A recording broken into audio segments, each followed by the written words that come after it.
जो लोग ये कहते हैं कि कुछ नहीं होगा, कुछ नहीं होगा आने वाले समय में, लोग ऐसे डरा रहे हैं, ऐसे डरा रहे हैं, भविष्यवाणियों में कुछ नहीं है, ऐसे ही है, 2028 में कुछ नहीं है। अरे भैया, दुनिया कहती तो हम नहीं मानते, लेकिन तुम्हारे बाप ने इस पुस्तक में सब कुछ लिख रखा है। कितने देश बचेंगे, कितने देश मरेंगे, कौन कौन से देश के बीच में परमाणु युद्ध होगा, आसमान में धुआं छा जाएगा, सूरज दिखाई नहीं देगा, भयंकर अनाज की कमी आएगी, ये सब कुछ इस पुस्तक में लिखा हुआ है। अब तुम लोग इस पुस्तक को नहीं पढ़ते हो तो मेरी क्या भाई, कोई अब बताओ मेरी क्या गलती है उसमें? इसमें सब कुछ लिखा हुआ है। अगर मानते हो कि ये पुस्तक तुम्हारे बाप ने लिखी है, संत रामपाल जी ने लिखी है, तो भैया फिर मानना पड़ेगा कि तुम्हारे बाप ने आने वाले समय में क्या क्या घटनाएं घटित होंगी वो भी इस पुस्तक में अगर लिख रखी है, तो भैया फिर मानना पड़ेगा कि वो होगा। और वो होगा तो फिर आप लोग कैसे हिम्मत रखोगे उस समय, क्योंकि तुम्हारा बाप तो जेल में रहेगा।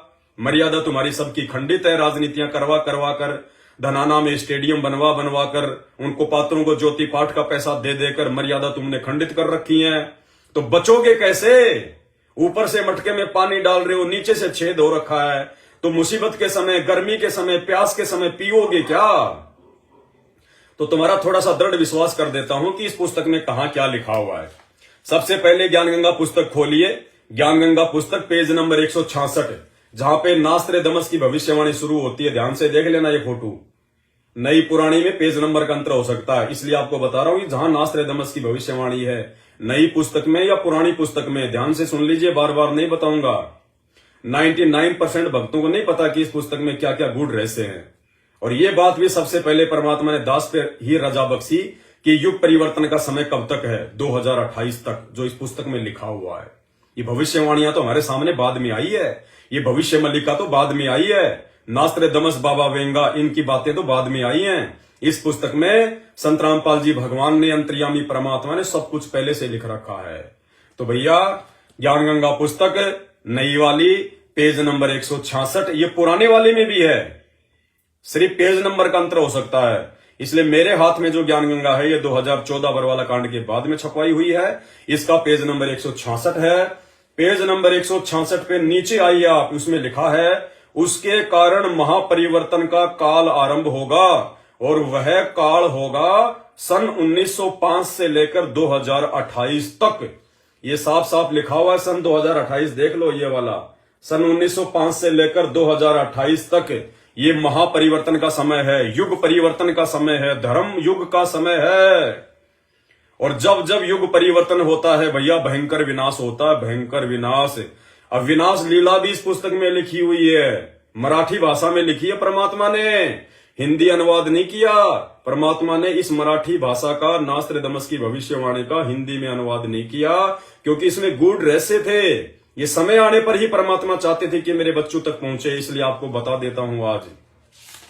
इसी ज्ञानगंगा पुस्तक में जब हम आगे चलेंगे तो परमात्मा ने पेज नंबर 169 पर अमेरिका और रूस के बीच में भयंकर परमाणु युद्ध होगा, सूर्य दिखाई देना बंद कर देगा, घना अंधकार छा जाएगा, भयंकर बादल छा जाएंगे, धुआं के, अनाज की भयंकर कमी होगी। संत रामपाल जी ने लिखी है, समर्थन किया है, तो होगा। तो इसमें क्या लिखा हुआ है, मराठी भाषा में है, जो मराठी भाषा जानते हैं वो समझ लेना, मुझे जितना समझ में आया उतना आपको बता रहा हूं। इसमें लिखा है, साली छेडल्या जणान्या तिसन्या जागतिक महायुद्धात आज वरवर पाहता परस्पर विरोधी राष्ट्र मित्र बनून अमेरिका व रशिया यांचे एकत्रित बल प्रचंड असेल। अमेरिका और रशिया के बीच में भयंकर बल प्रचंड होगा, युद्ध होगा। ये पेज नंबर 129 पर है, ध्यान से देखना, पेज नंबर 169, 169, ध्यान से पढ़ लेना। आगे दिखाते हैं आपको इराक का क्या हाल होगा। गेली 9 वर्षे इराक बरोबर विध्वंस युद्धात गेली। इराक में भयंकर युद्ध होगा 9वें वर्ष में, 9वें वर्ष यानी 2014 के बाद से 9वां वर्ष लगा लेना मेरे भाई, शुरू हो चुका है। जवल जवल 1000 किलोमीटर प्रदेश इराक ने छोड़ लेला नहीं। इराक में 1000 किलोमीटर तक तो वहां पे आपको सब कुछ विध्वंस नजर आएगा, कोई गांव ही नहीं बचेगा। युद्ध कैदी सोडविल्ला आले नस्लाले युद्ध धावले। जो कैदी हैं उनको भी जेलों से निकाल दिया जाएगा, हाथों में हथियार दे दिए जाएंगे लड़ने मरने के लिए। परंतु ईरानची मान हानि संपलेली नहीं, परंतु इराक में जो हानि होगी उसका फिर दोबारा किसी भी प्रकार से मतलब संभलने में नहीं आएगी। या युद्धात पेट्रोलियमच्या उद्योगाची महत्वाची साधने उद्ध्वस्त झाली। इस युद्ध में पेट्रोल के ऊपर जितने भी उद्योग धंधे सब ठप हो जाएंगे। अर्थव्यवस्था, उद्योग धंधे, रोजगार याची झालेली हानि। उद्योग धंधे, रोजगार ये सब बुरी तरह से ठप हो जाएंगे।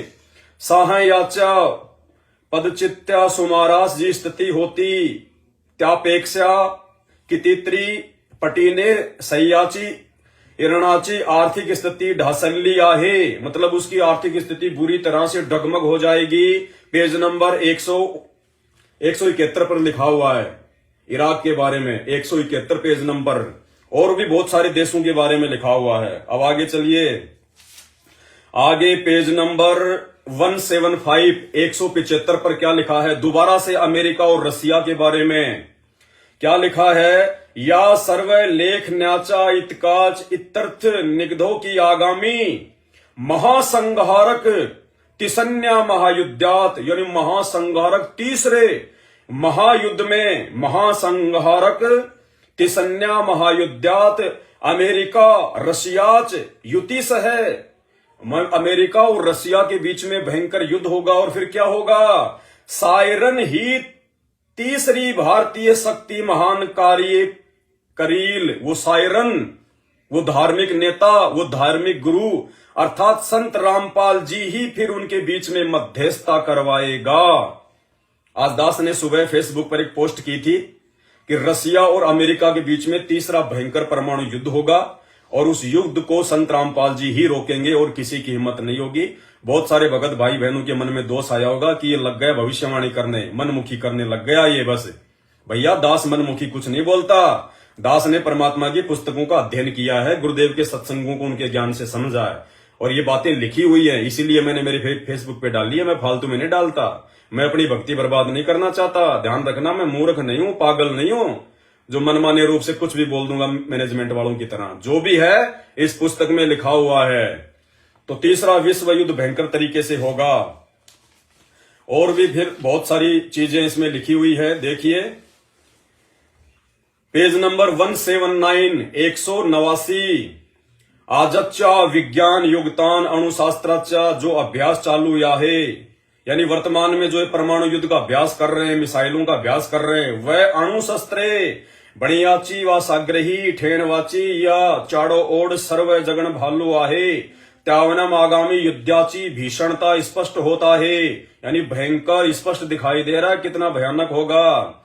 संयुक्त राष्ट्र घात पे तत्वज्ञानी के केल्या अभ्यासांतर जो अहवाल प्रसिद्ध झाला आहे, यातून निसंदिग्ध शब्दात प्रामुख्याने सांगितले आहे की आगामी युद्ध हे अणुयुद्ध झाल्यास, यानी परमाणु युद्ध होगा, अणुयुद्ध होगा।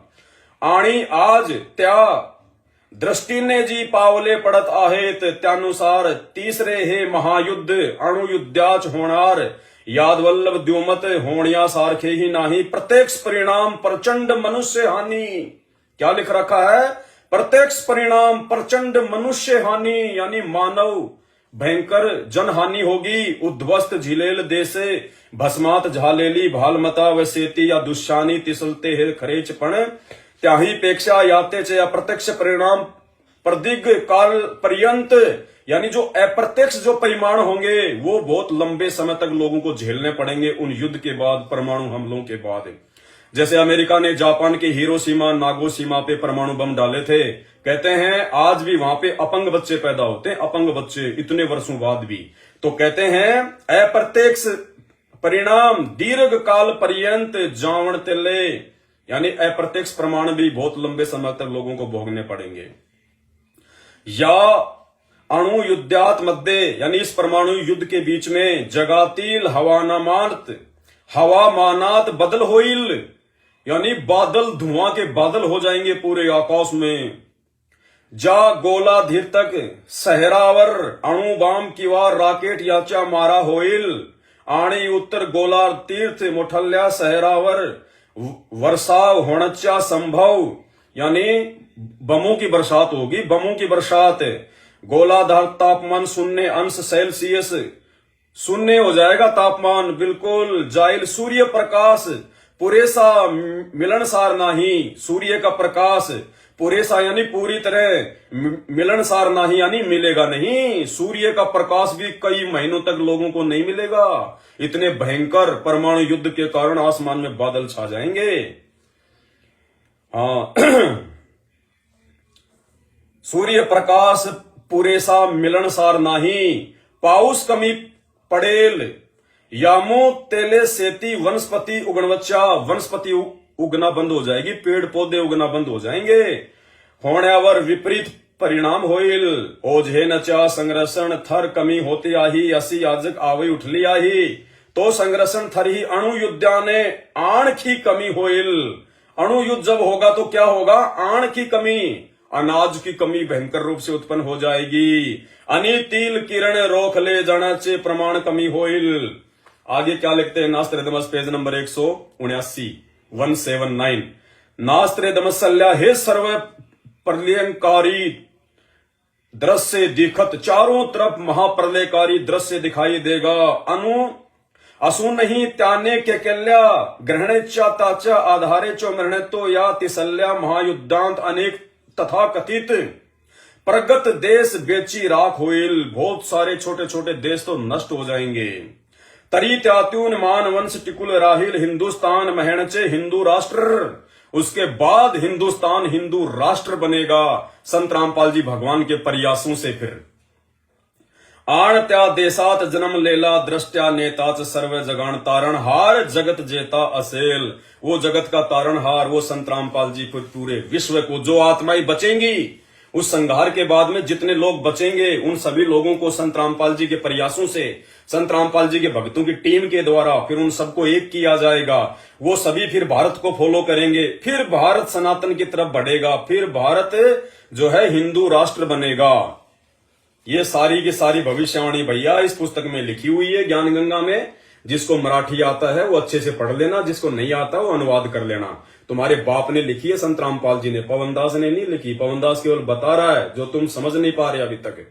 इस मैनेजमेंट की पूंछ छोड़ दो, सबकी मर्यादा खंडित है। सात संगति में आके भगवान से रो रो के नाक रगड़ के प्रार्थना करके वापस अपनी भक्ति पे लग जाओ। सपने में भी उन फर्जी आश्रमों का मुंह मत देखो, ना गढ़ के रहोगे ना गांठ के, धोबी के कुत्ते नजर आओगे। उस समय तक तुम पहुंच ही नहीं पाओगे, क्योंकि उस समय से पहले भारत में इतना तांडव मचेगा, गृह युद्ध का, आर्मी शासन लागू हो जाएगा, इमरजेंसी लागू हो जाएगी। तुम लोग जो है घबरा कर ही मर जाओगे कि अब क्या करें। मर्यादा तोड़ दोगे, दूसरे रास्ते अपना लोगे, अनाज की कमी होगी, भूखे मरोगे। भगवान पे विश्वास है नहीं तुम्हें, मर्यादा है नहीं, परमात्मा कोई रात तुम्हें देगा नहीं, तो क्या होगा, जा जाके तुम जो है मतलब जहां कोई और वहां पे रोटियां बट रही है और वहां पे छाछ बट रही है, तुम भगत होके जा जाके हाथ फैलाओगे उनके आगे, अरे देना भाई साहब एक रोटी, देना एक रोटी। तो जो कुत्तों की तरह मांगेगा उस समय फिर परमात्मा उसका साथ नहीं देगा। इसलिए भाई मर्यादाओं की जरूरत है भक्ति में। तो भाई और बहनों, ये तो दास ने आपको स्पष्ट बताया, स्पष्ट दिखाया, मेरा इसमें कोई रोल नहीं है। अब परमात्मा क्या चाहते हैं, मालिक तो अंतर्यामी है। अब परमेश्वर चाहते हैं कि मेरे बच्चे उस विनाशकारी समय में कैसे अपने आप को संभाल के रखें, कैसे उस समय इनको धैर्य हो, इनको धीरज हो, इनको अपने गुरुजी पे विश्वास हो, कैसे उस समय तक इनकी भक्ति इनकी बचे,